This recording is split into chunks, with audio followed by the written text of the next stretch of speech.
Hi there, I'm Amanda Castor with Material Girl Quilts. Today I'm going to show you how to make this gorgeous quilt that's behind me that I'm calling the Straight Trippin Quilt.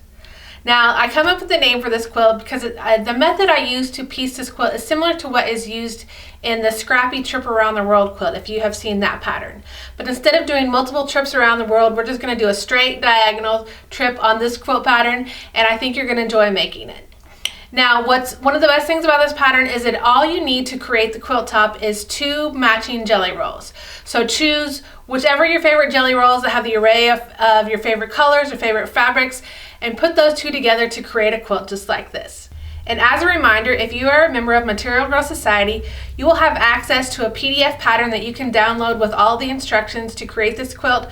But I'm also going to show you in this video tutorial today everything you need to know, including all of the tips and tricks that I use to piece this quilt and make it a little more efficient and go a little more smoothly. So let's get started. Okay, so the first thing we need to do to make this quilt is we need to open up our first jelly roll. So it takes 2 jelly rolls for this quilt, and you're going to just work with 1 at a time. And when you open up that jelly roll, you're going to then lay out all of your strips into the color placement you would like them in your quilt. So as you can see here, I have started with my pinks and I've split them up into different segments across the quilt top. So I have some pinks, greens, creams, aquas, and then those colors just kind of repeat across the quilt. And you're gonna lay out all of your jelly roll strips as shown so you can decide how you want them to be laid across the quilt top. Now I will state that there was 1 strip I did not include from this jelly roll in my layout because it was a white on white print that I just didn't want to include in the quilt top. And so my jelly roll strips then are 39 total, and you're going to lay them out in the color pattern you would like to see for your quilt. And then once you have decided on that placement, you're going to then sew all of these strips together. Now this can be cumbersome getting all of these strips sewn together, so a tip to make that a little more manageable is to sew them into pairs and then sew 2 pairs together into sets of 4. So you'll start with strips 1 and 2, sew them together, and then you'll sew together strips 3 and 4. And then once those 2 strip sets are completed, you'll sew them together to create a 4 strip set. Then you'll repeat and go to the next 4 strips. And so you'll have multiple segments of 4 strips, and then it'll just be a little more manageable, and then eventually you can sew those 4 strip segments together.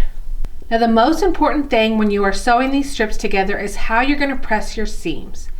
Now as you can see in this photo, the seams are kind of going in different directions, and that is so that when we cut this apart after it's all sewn together, we're going to cut it apart and then sew it back together, our seams will nest. So you need to choose, I chose, I believe, for the odd numbered strips, I pressed away from the odd numbered strips and toward the even numbered strips.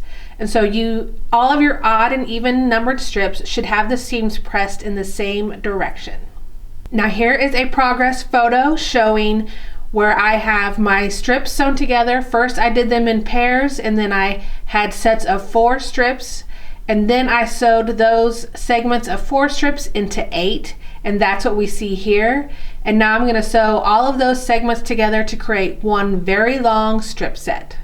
Okay, now as you can see, I have sewn together all of these jelly roll strips into one very long strip set. So now what we need to do is connect both ends of this strip set and sew one last seam. So we're going to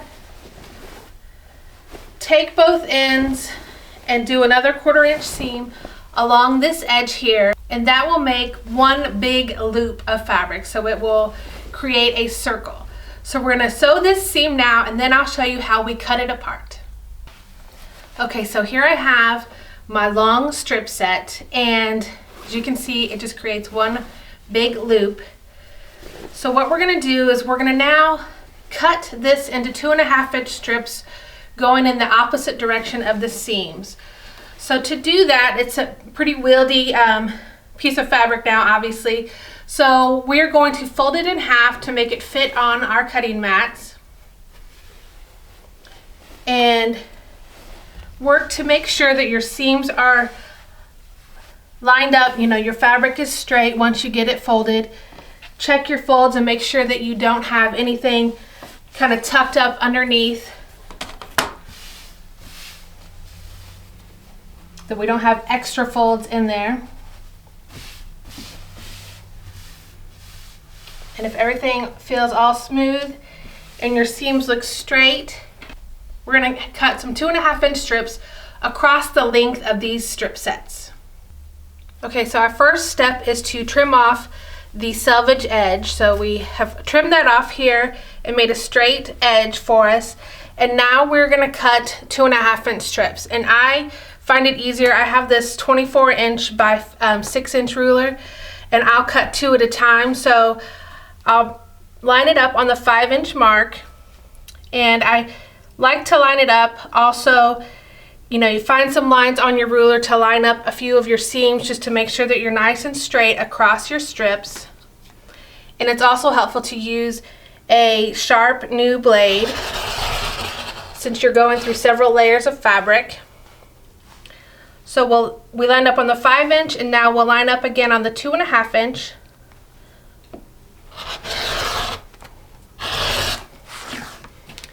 And here are 2 strip sets.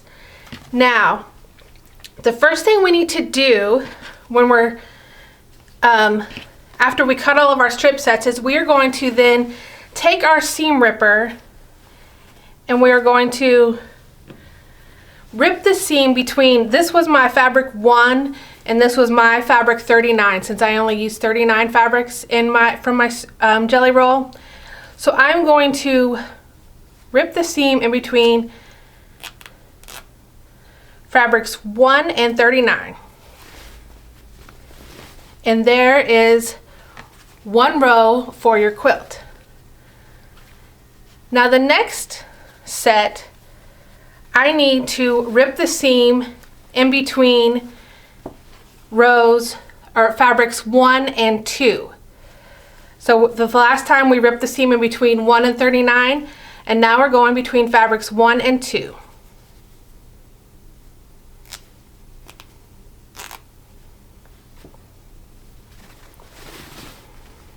And as you can see, once we lay those out, that starts to create our diagonal design here.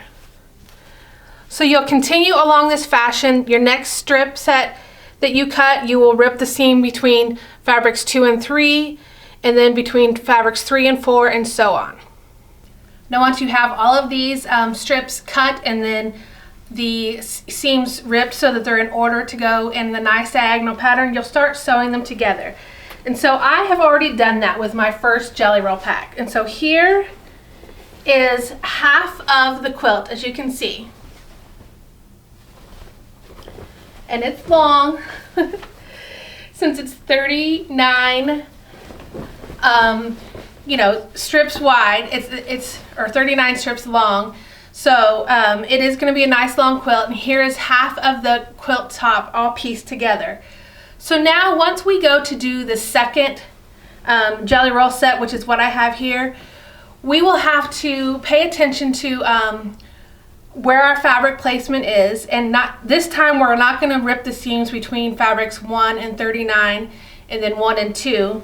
We're going to have to figure out which fabric number this is that we end up with, and you know, make sure that our pattern goes consistently with these fabrics. Now I want to point out that I was able to get 17 strips cut from this long pieced strip set for the first jelly roll. So I think you should be able to get between 16 and 17 strips cut from this strip set. So depending on how, you know, your fabric manufacturers, how long your 2.5 inch strips are, will depend on how many strips you can get cut from those.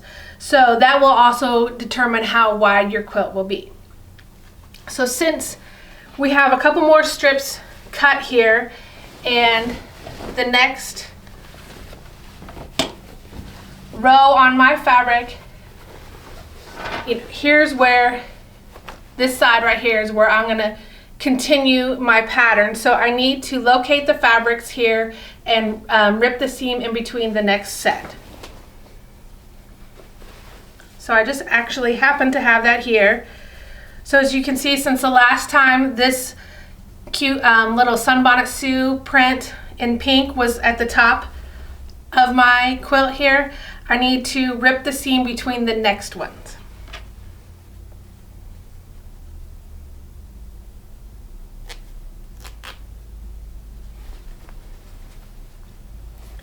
And that will continue our pattern. And we'll do the same for, just continue the same way for the next strip set.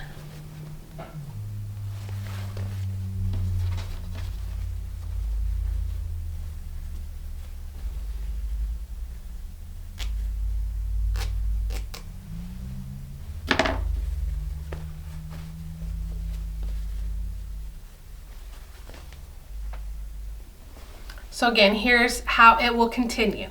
So you'll just continue with your strip sets and ripping the seams where necessary for your fabric placement. And I find it easiest to sew, again, I sew these strips into pairs and then sew the pairs into 4 strip sets.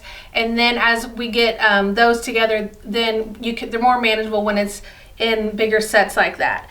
And since we pressed our seams in the directions that I told you, so in other words, all of the odd and all of the even seams, the seam should be pressed in the same direction. When you do that, then when you piece your rows together, your seams will nest perfectly. And so when I sewed these rows together, I did not need to pin since it's nest. Now obviously if you're a pinner and you prefer to pin, go ahead and do that. But I did not pin these long rows when I sewed them together because they nested perfectly. Now you'll just continue this process with your strips until you get them all sewn together and complete your quilt top. Now I hope you enjoyed this video, and if you did, please make sure you click the like button and subscribe so you don't miss any tutorials going forward. Thank you so much for watching, and see you next time.